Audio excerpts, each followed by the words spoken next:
에베소서 4장 17절에서 32절 저희들 같이 읽겠습니다. 그러므로 내가 이것을 말하며 주 안에서 정언하노니 이제부터 너희는 이방인이 그 마음에 허망한 것으로 행함같이 행하지 말라. 그들의 청명이 어두워지고 그들 가운데 있는 무지함과 그들의 마음이 굳어짐으로 말미암아 하나님의 생명에서 떠나 있도다. 그들이 감각 없는 자가 되어 자신을 방탕에 방임하여 모든 더러운 것을 욕심으로 행하되 오직 너희는 그리스도를 그같이 배우지 아니하였느니라. 진리가 예수 안에 있는 것 같이 너희가 참으로 그에게서 듣고 또한 그 안에서 가르침을 받을진대 너희는 유혹의 욕심을 따라 썩어져가는 구습을 따르는 옛사람을 벗어버리고 오직 너희의 심령이 새롭게 되어 하나님을 따라 의와 진리의 거룩함으로 지으심을 받은 새 사람을 입으라. 그런즉 거짓을 버리고 각각 그 이웃과 더불어 참된 것을 말하라. 이는 우리가 서로 지체가 됨이라. 분을 내어도 죄를 짓지 말며 해가 지도록 분을 품지 말고 마귀에게 틈을 주지 말라. 도둑질하는 자는 다시 도둑질하지 말고 돌이켜 가난한 자에게 구제할 수 있도록 자기 손으로 수고하고 선한 일을 하라. 무릇 더러운 말은 너희 입 밖에도 내지 말고 오직 덕을 세우는 데 소용되는 대로 선한 말을 하여 듣는 자들에게 은혜를 끼치게 하라. 하나님의 성령을 근심하게 하지 말라. 그 안에서 너희가 구원의 날까지 인치심을 받았느니라. 너희는 모든 악독과 노함과 분냄과 떠드는 것과 비방하는 것을 모든 악의와 함께 버리고 서로 친절하게 하며 불쌍히 여기며 서로 용서하기를 하나님이 그리스도 안에서 너희를 용서하심 같이 하라. 아멘. 신앙생활에서 우리가 무엇을 배우는 것도 중요하지만 그 배우는 것 중요한 것만큼 우리 삶 속에 구체적으로 그것을 실행하는 것이 중요한 일이죠. 왜냐하면 우리가 실제적으로 배운 대로 살지 못하게 되면 죽은 믿음이잖아요. 죽은 믿음은 아무 역사도 일어날 수가 결코 없는 것입니다. 그래서 우리 3장까지는 어떻게 구원이 무엇인지 믿음이 무엇인지의 말씀이고 그리고 4장부터 6장까지는 실천에 대한 말씀이라고 그렇게 말씀을 드렸습니다. 그리고 어제 말씀드렸던 그 첫 번째 4장 1절에서 16절은 하나됨의 원리입니다. 예수 믿는 사람이 하나 되지 못하면 하나님의 모습을 결코 보여줄 수가 없는 것이에요. 그래서 교회에서도 늘 말씀드리는 것이 우리 입술로 고백하는 그런 말이 항상 믿음의 말을 하라고 그럽니다. 믿음의 말을 하라는 뜻이 뭐냐면 하나 되는 뜻을 하나 되게 하라는 것이죠. 옳은 말하고 바른 말하고 이런 거로 따지기 시작하면 절대로 하나가 될 수 없습니다. 항상 무슨 일이든지 간에 그리고 어떤 일들 속에서도 이런 것을 해가 우리가 하나 될 수 있다 그러면 자기를 희생할 수 있어야 돼요. 내가 있는 곳에는 항상 하나 되는 화합의 역사, 화평의 역사가 일어날 수 있는 우리 그리스도인들이 다 되어야 되는 것이요. 저는 우리 성도들이 그렇게 되기를 주의 이름으로 축원합니다. 그리고 그 다음으로 중요한 원리가 뭐냐면 오늘 말씀인데 거룩을 행하라는 것이에요. 이게 본문의 주제입니다. 일반적으로 세상 사람들이 우리 기독교인들을 조롱하고 비판하는 것은 두 가지입니다. 첫 번째가 뭐냐면 왜 하나 되지 못하고 싸우느냐는 거죠. 교회가 많이 싸우니까. 그리고 또 겉으로는 의롭고 선한 척 하는데 실제로는 세속적이고 가속적이라고 그리고 솔직하지 못하다고 하는 것이에요. 그러니까 전자는 하나 되지 못한 것에 대한 도전이라면 두 번째는 거룩하게 살지 못하는 것에 대한 그런 도전인 것입니다. 거룩하지 못하는 것이 무엇이에요? 옛사람 상태에 그대로 있다는 것이죠. 이것을 본문 17절 18절에 그 상태를 이방인 상태라 이렇게 말씀합니다. 우리 17절 다시 한번 같이 읽겠습니다. 그러므로 내가 이것을 말하며 주 안에서 정언하노니 이제부터는 너희는 이방인이 그 마음에 흠한 것으로 행함같이 행하지 말라. 여기에 두 가지 중요한 표현을 하고 있는데 하나는 사도 바울이 에베소 교인들에게 믿지 않는 자들을 이방인이라 부르고 있는 거예요. 이방인의 상태는 어떠냐? 허망하다 그랬어요. 허망하다. 허망하다는 것은 뭐냐면 중심에 있어야 될 것이 없어서 기능을 상실한 죽은 상태. 이게 허망하다는 것이에요. 하나님께서는 예수 믿지 않는 자들의 삶의 삶은 핵심에 꼭 있어야 될 중요한 것이 없다는 그런 말씀인 것입니다. 그것이 무엇입니까? 돈인 것인가요? 아니면 지식인 것인가요?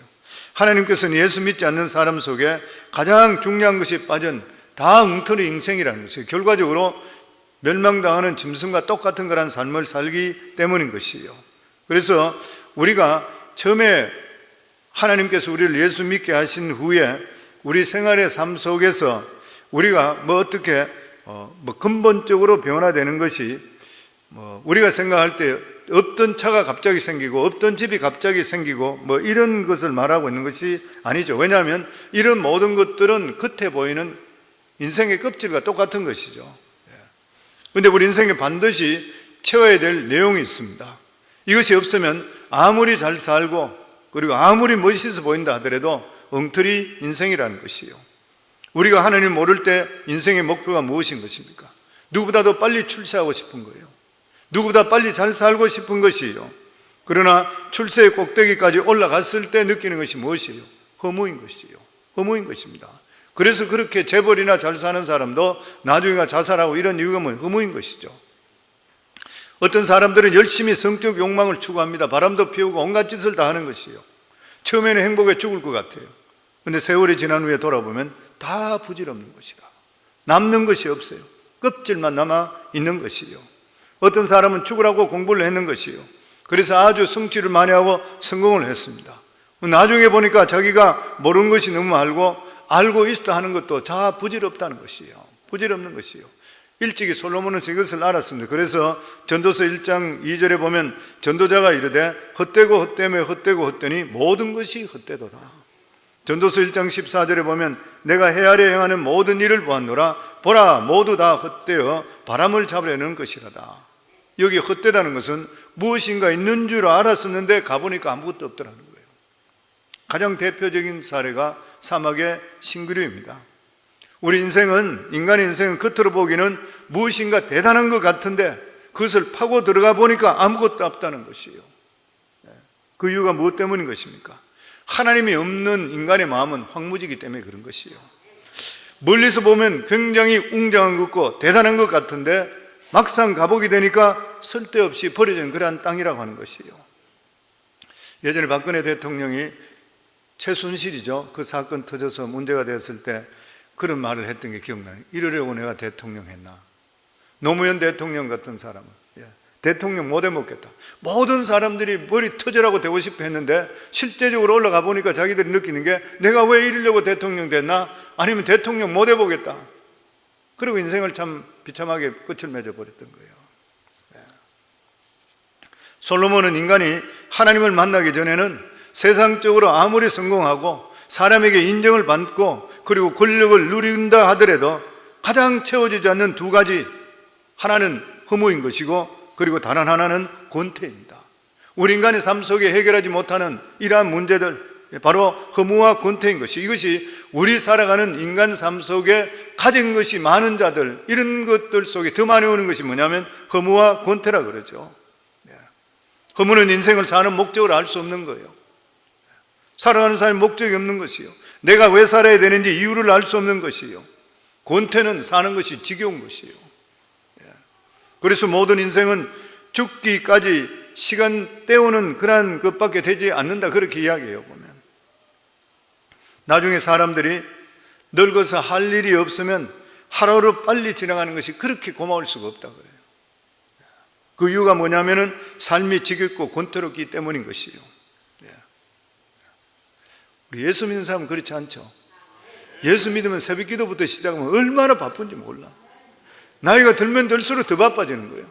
그런데 세상에 아무것도 하지 않는 이러한 사람들은 하루 때우는 것이 너무너무 힘든 거예요. 결혼에도 권태가 옵니다. 권력에도 권태가 오는 것이고 안정된 삶에도 권태는 오는 것이에요. 세상의 권태를 이길 수 있는 방법이 뭐예요? 세상 사람들은 권태를 이기기 위해서 죄 짓는 것이에요. 육체적인 쾌락에 빠지는 것이에요. 그런데 이렇게 하고 나면 결과에 되면 더 무서운 권태가 오는 거예요. 사도 바울은 이것이 바로 옛사람 이방인이 하는 짓이다, 그렇게 말합니다. 그러나 우리가 예수를 믿을 때에 우리 삶 속에 중심이 꽉 차게 되는 것이에요. 그것은 뭐냐면은 우리가 하나님을 알게 됨을 통해서 그 마음속에 하나님의 사랑이 우리 속에 가득 차기 때문인 것이에요. 우리 인간의 허물을 채우는 것은 사랑입니다. 하나님의 사랑. 세상 사랑도 받게 될 때는 사랑을 하면 예뻐져요. 얼굴이 좋아지는데 하나님의 사랑을 우리 속에 가득히 들어올 때는 환경을 뛰어넘게 되고 허무나 악한 것들은 우리 속에 떠나게 되고 마음속에 기쁨이 충만해질 줄을 믿습니다. 수가성의 여인 보세요. 요한복음 14장 13절에 14절에 보면 예수께 대답하여 이르시되 이 물을 마실 자마다 다시 목마르거니와 내가 주는 물을 마시는 자는 영원히 목마르지 아니리니 내가 주는 물은 그 속에서 영생하도록 솟아나는 샘물이 되리라. 이 여인은 5번이나 결혼하고 그리고 6번째 딴 남자와 동거하고 있었던 거예요. 이 여인이 살아가는 삶에는 남자의 사랑을 통해 행복을 받으려고 생각을 했던 것이에요. 근데 계속적으로 실패했던 것이에요. 나중에 가서 사람의 손가락질 받는 완전한 타락한 그런 여인이 되었습니다.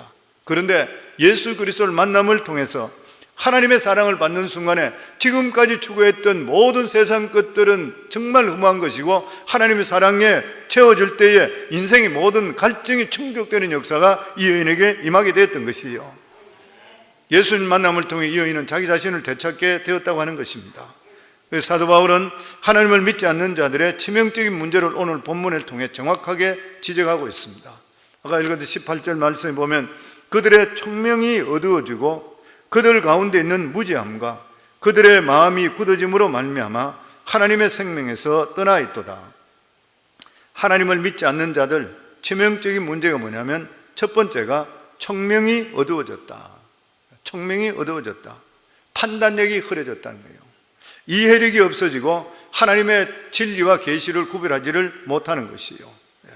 하나님 세상 학문과 그리고 또한 혼돈돼서 하나님이 누구신지를 잘 모르고 오히려 하나님을 모욕하고 이런 일이 생기는 것이에요.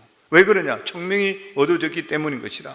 그들은 총명이 어두워지고 그 가운데 있는 무지함과 그들의 마음의 굳어짐으로 말미암아 하나님의 생명에서 떠나 있도다. 두 번째가 마음이 굳어진다고 그랬어요. 만일 심장이 딱딱해서 굳어지게 된다면 심근근색으로 죽게 됩니다. 만일 간이 딱딱해가 경화가 된다면 몸에 독을 하나도 걸러내지 못하기 때문에 얼굴이 새카맣게 되고 죽어가는 것이에요. 결국 죽는 것이에요. 그런데 인간의 여기 보면은 마음이 굳어졌다고 그랬어요. 마음의 경화증이 와버리는 것이에요. 다시 이야기하면은 양심의 경화가 와버리는 것이에요. 양심의 경화가 와버리면 어떻게 되냐면 도덕적인 감각을 상실해버립니다. 다른 감각은 다 살아있어요.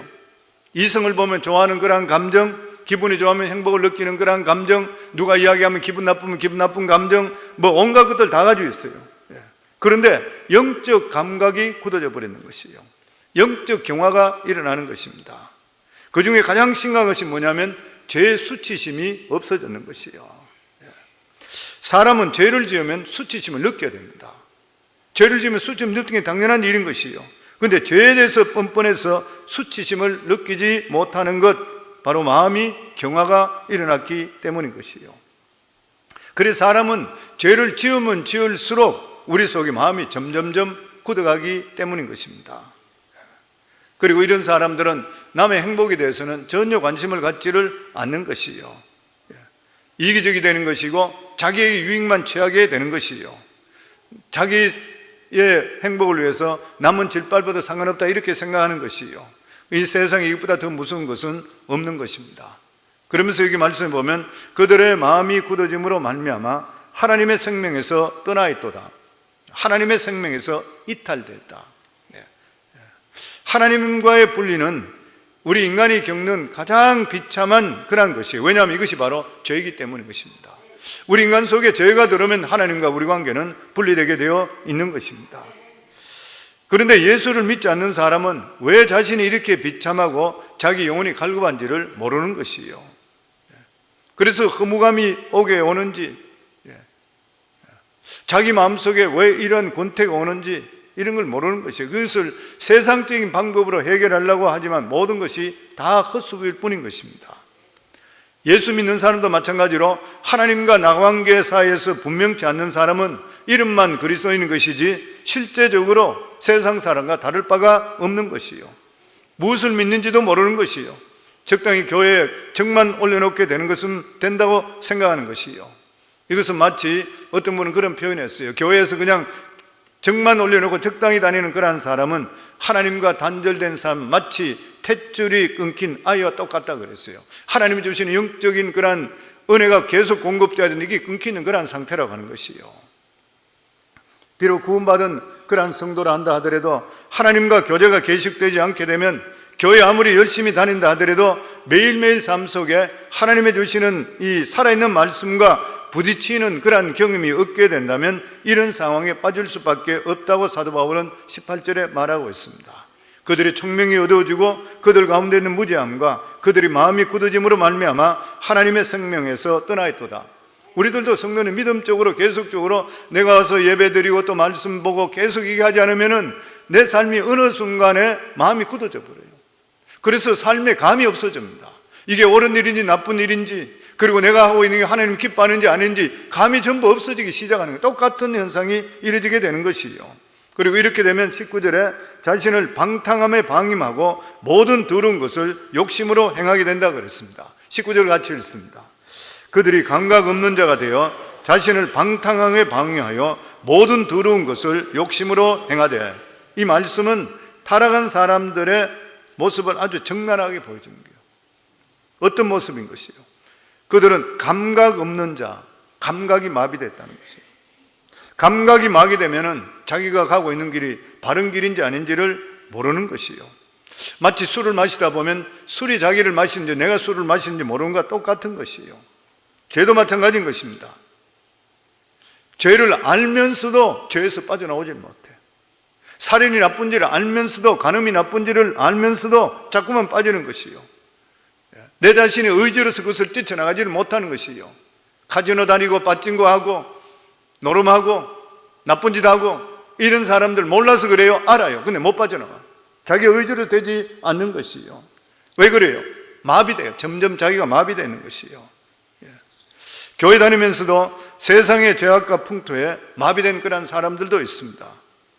사람들 그렇게 이야기해요. 뭘 그렇게 깨끗하고 뭘 그렇게 거룩하게 살 필요가 어딨냐. 적당히 살면 되는 것이지. 이게 초신자들이 이런 말 하면 이해가 될 수 있는 말인지 모르지만 오래 신앙생활을 했는 사람이 이런 사람을 가지고 있다 그러면은 그 사람이나 그 교회는 이미 하나님의 능력을 상실한 교회고 상실한 사람이에요. 이런 정신을 가지고 있다면 그 교회가 아무리 숫자가 많다 하더라도 세상을 변화시킬 수 있는 그런 능력을 잃어버리고 세상 교회가 아니라 세상 기업과 똑같은 것이요. 틀린 것이 없는 것이요 보면. 그러면서 오늘 벼락치는 말씀이 떨어집니다. 20절, 21절입니다. 같이 읽겠습니다. 오직 너희는 그리스도를 그같이 배우지 아니하였느냐. 진리가 예수 안에 있는 것 같이 너희가 참으로 그에게서 듣고 또한 그 안에서 가르침을 받을진대. 오직 너희는 그리스도를 그같이 배우지 아니하였느냐. 무슨 말인 것이요? 예수님을 알게 될 때 우리에게 반드시 일어나는 놀라운 변화가 있다는 것이요. 그것이 뭐냐면은 첫 번째가 영적 자각이 살아나게 돼 있대요. 오랜 기억 상실증에서 모든 생각이 다시 살아나기 시작하는 것이요. 그 중에 가장 중요한 것이 뭐냐면 예수 그리스도께서 내 죄를 위해 십자가에 못 박혀 죽으셨다는 것을 믿어지게 되는 것이요.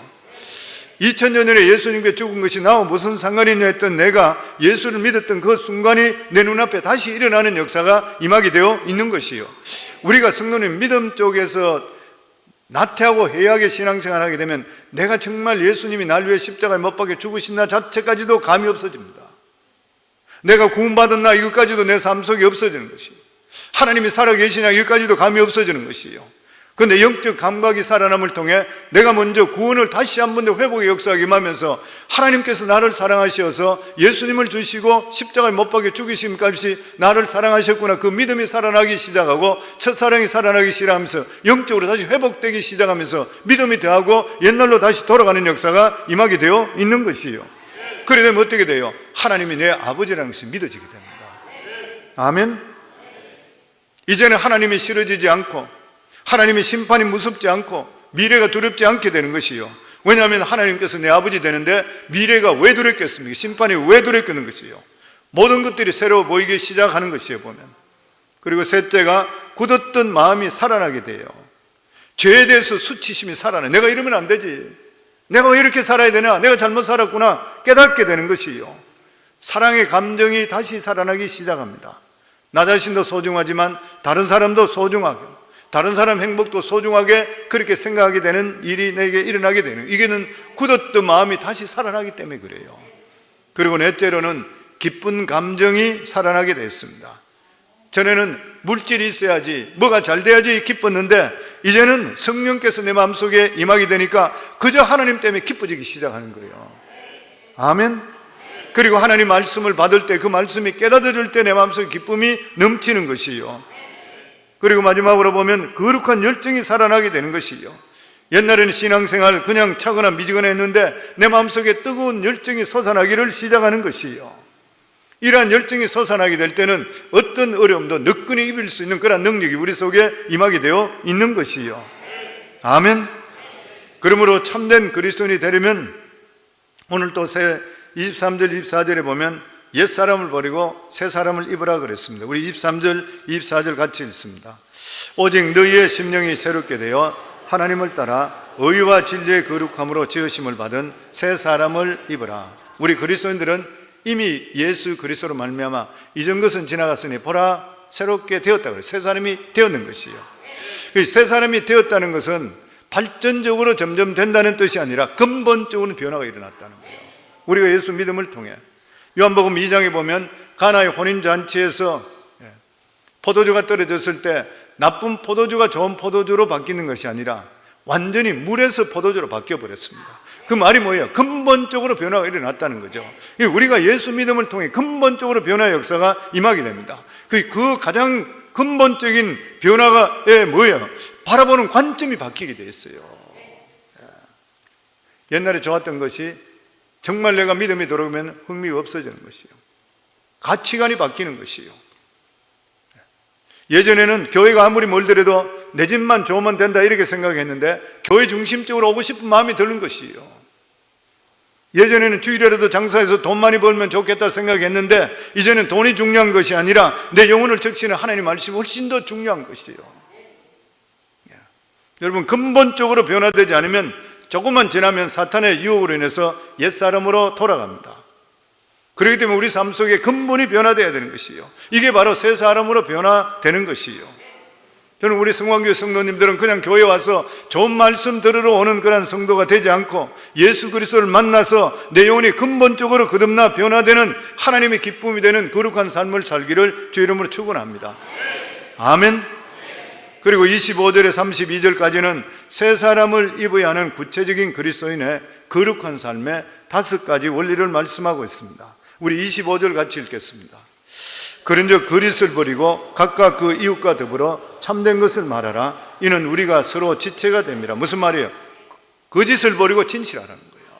우리 삶에 성경을 앞에 우리가 믿음적인 이야기하고 나면 내가 하나님 일하면 내가 능치 못함이 없습니다 막 이런 거 좋고 이래야지 있는데 우리 삶 속에 실제적으로 구체적으로 이렇게 살아라는 지금 말씀 계속 나오는 거예요.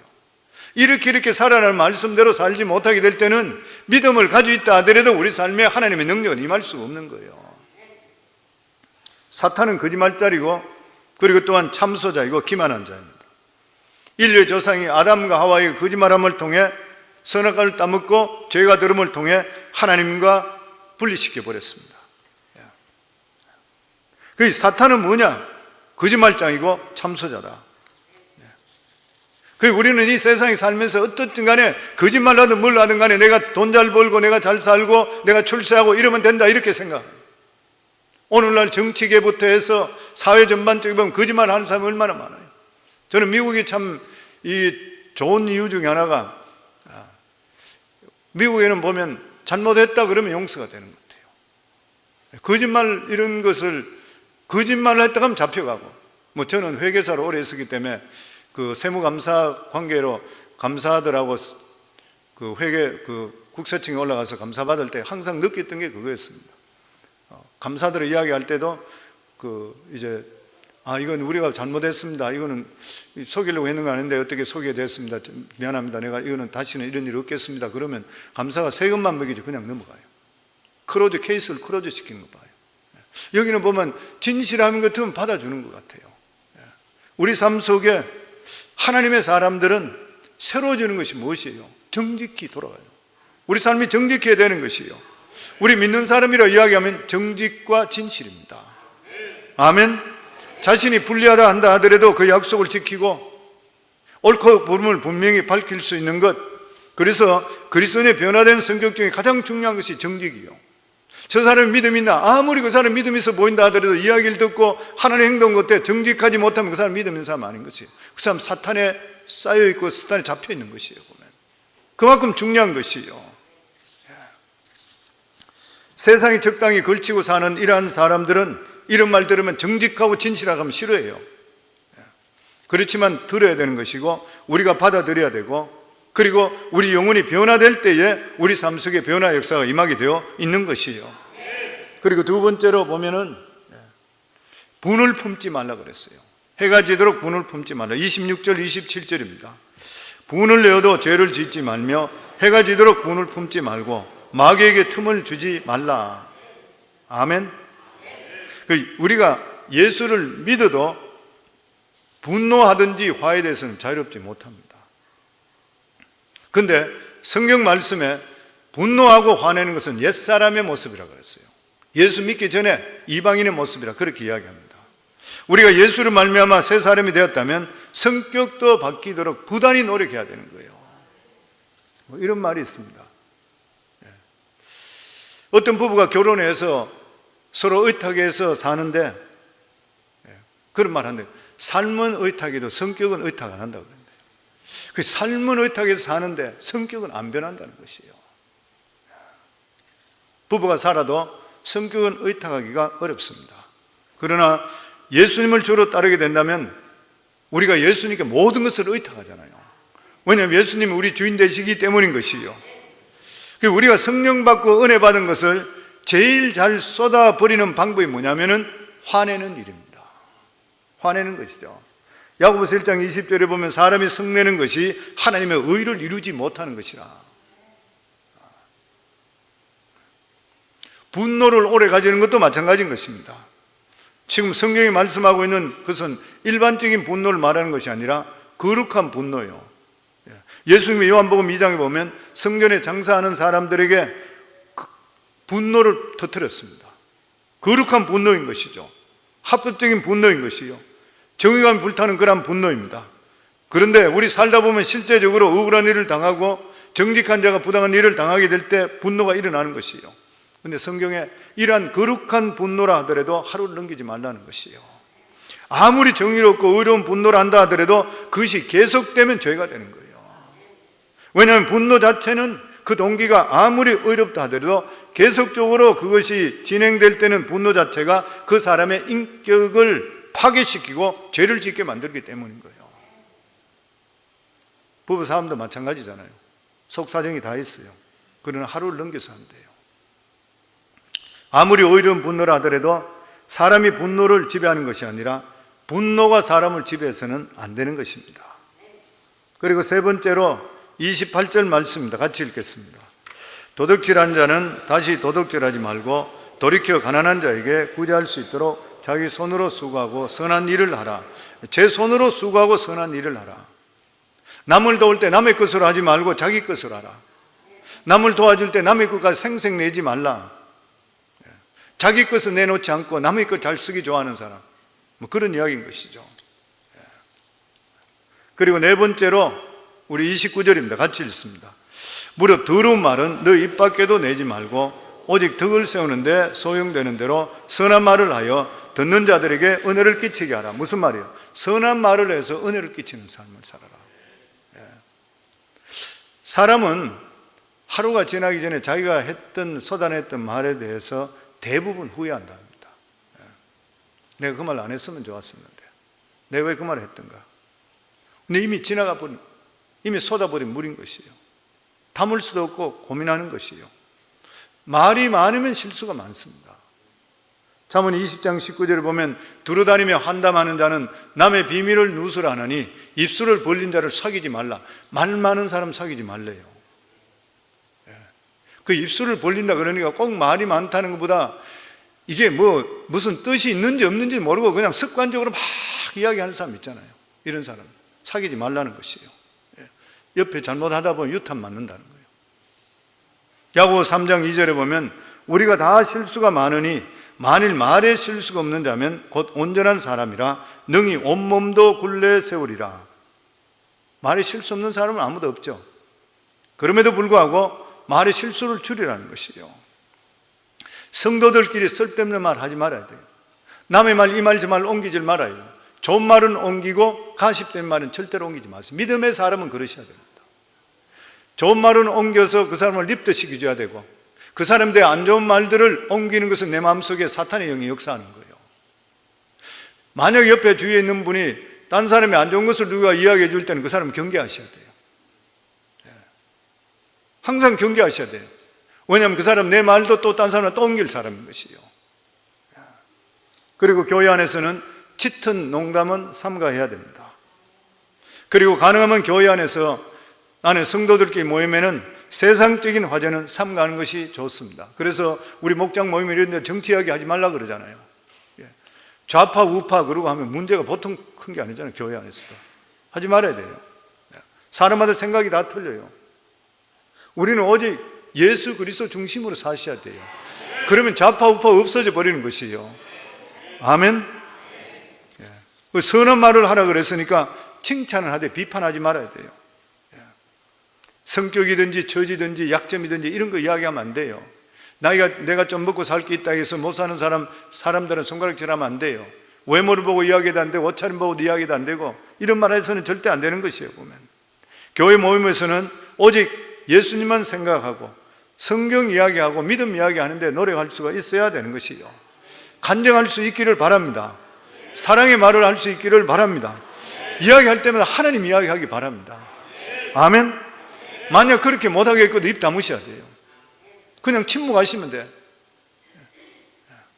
해서 하게 되면 죄를 짓는 것이요. 그리고 마지막으로 서로 용서하라고 그랬습니다. 우리 마지막으로 31절에 32절 같이 읽습니다. 너희는 모든 악독과 노함과 분냄과 떠드는과 비방하는 것을 모든 악의와 함께 버리고 서로 친절하게 하며 불쌍히 여기며 서로 용서하기를 하나님이 그리스도 안에서 너희를 용서하신 같이 하라. 세상에 모이면 악독과 노함과 분노, 시끄럽게 떠드는 회방이지만 교회 안에서는 인자와 용서가 있어야 된다. 그 말씀인 것이요. 오늘 여기 주시는 말씀들 성도님들 교회 집에 가시거든 다시 한번 읽어보세요. 에베소서 마지막 4장부터는 계속적으로 읽어보시면 그 다음 분에 넘어가는 것이 가정이 어떻게 살아야 되고, 그리고 또한 부모는 자식이 어떻게 되고 실제로 살아가는 삶 속에 어떻게 사는지에 다 나와 있어요. 이 말씀을 계속적으로 몇 분만 읽어보시게 되면 삶 속에 하나님께서 무엇을 원하는지 우리 삶 속에 알 수 있게 되는 것이요. 구체적으로 거룩한 삶 5가지 원리 마지막으로 말씀드린 것, 거짓을 버리고 진실하게 행하라. 거짓되면 안 돼. 우리 삶에 그리스도인의 변화된 이 성격 중에 가장 중요한 것이 정직과 성실입니다. 성실하셔야 되고, 해가 지도록 분을 품지 말라 그랬습니다. 함부로 화내지 마시고, 그리고 내 손으로 수고한 것으로 선한 일을 베풀라. 내가 열심으로 벌으셔야 돼요. 그것을 남을 도와야 되는 것이요. 그것으로 하나님의 일을 해야 돼요. 남의 것을 득박아 하려고 생각하지 말라는 것이죠. 그리고 선한 말을 하여 은혜를 끼쳐라. 내가 있는 장소는 어디든 누구든지 간에 선한 말을 하는 사람이요. 상처받는 말을 하고 콕콕 찌른 말하고 이런 말 하는 것이 아니라 선한 말들을 해서 은혜를 끼쳐야 되는 것이라. 그리고 서로 용서하는 삶을 살아. 왜냐하면 하나님께서 우리를 용서해 주기 때문인 것이라. 저는 우리 성도님 모두 다가 이러한 믿음에 합당한 삶을 살아 하나님의 은혜가 충만한 삶을 살기를 주 이름으로 축원합니다.